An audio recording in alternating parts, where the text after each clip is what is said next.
ایک چھوٹے گاؤں میں جو کہلی دھلے کہلی پہاڑیوں کے بیچ میں تھا، وہاں ایک قدیم شاہ بلوٹ کا درخت کھڑا تھا جس کے پرانے خبریں مرواتی ہیں۔ اس کے دل میں ایک کنپشنی ٹری ہاؤس تھا، وہ قسم کی جگہ جو صرف دیکھ کر ہے گھروں کو سنپ لیتی ہے۔ بچی ایک دوسری کو دھمکاتی تھی کہ وہ اندر جائیں، لیکن کچھ ہی شجرت رکھنے والی دلیر بچی واقف ہوتی تھی کہ واقعی اندر جائیں۔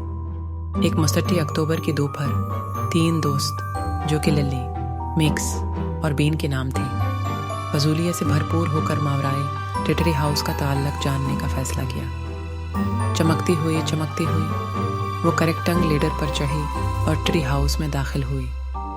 اندر وہ پرانی کتابیں، گندی کالونی اور عجیب طرح کی تصاویر ملیں جو جانوروں کی انسانی آنکھوں کے ساتھ تھی۔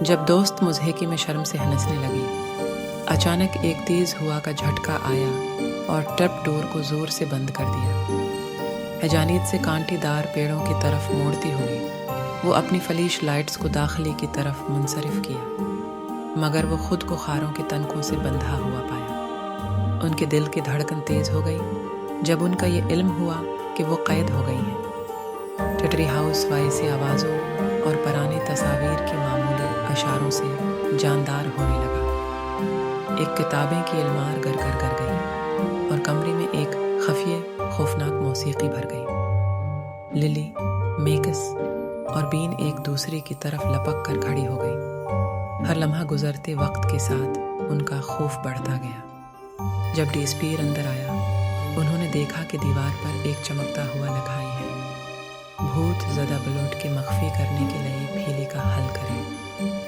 نیے جذبے کے ساتھ وہ معمولی پیڑ کی پھیلی پر غور کرنے لگے۔ میں بلندی پر اگتا ہوں لیکن کبھی نہیں کھلتا، میرے راز گھری تاریکی میں ہے، میں کیا ہوں؟ گھنٹوں کی مشاورت کے بعد میکس نے آخر کار پکارا، یہ سایہ ہے